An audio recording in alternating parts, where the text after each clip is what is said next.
Okey, ni hukum Kepler yang ketiga. Kenapa? Sebab kamu nampak dah nilai ni. Boleh? T square dengan R3 ni kan. Okey, bandingkan nisbah T square per R3 untuk bumi dan Marikh. Bumi dan Marikh. Jadi dia bagi ni. Ni nampak? Apa jawapannya? Sama. Ni nilai konstan jadi sama. Jadi sama. Nyatakan hukum fizik yang terlibat. Ya, hukum Kepler yang ketiga. Sebab T square berkadar terus dengan R kuasa 3. Ingat itu dia punya ni. Okey ni. Ni nak kira sikit ni. Ingat formula standby kat sini dah. Mustari adalah planet kelima dalam sistem suria, diberi jejari Mustari 5.2 kali besar daripada jejari bumi. Ni berat sikit lah jawab ni ni kalau periksa ni kau jawab last ni jangan jawab cepat-cepat. 5.2 lebih besar daripada jejari bumi. Jari bumi mana? 1.5. Jadi kamu buat jejari. Okey, pertama hitungkan jejari orbitnya.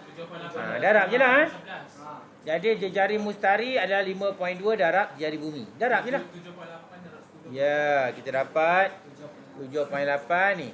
Satu markah. Okey. Ini jejari Mustari. Okey. Okey, soalan tempoh orbitnya. Tempoh orbitnya kita boleh pakai formula ni. Belah. Tempoh dia minta. Tempoh tak tahu. Tapi R dia kita tahu. R dia ni. Betul tak? Jadi kita ganti dalam formula ni. T kuasa 2 per R kuasa 3 sama dengan ni lah. Kenapa kita letak sama? Sebab dia dalam sistem suria. Faham? Sebab tu kita boleh guna yang sama Dalam sistem suria yang sama, nisbah ni sama. Nisbah T square melawan R3 ni sama. Faham Faham? Okey, jadi gantikan. Tu dah. 2.98 ni T square. Ni T tak tahu.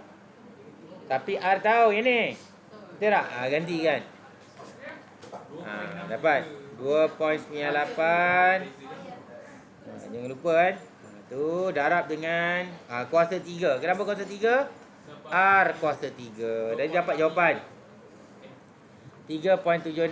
Ni kamu kalkulator nak cepat boleh kot? Okey kan? Faham ni? Mesti dah fade out sikit buat kiraan macam ni. Okey Okey dah. Okey ni. Dah. Dia punya stop dekat situ.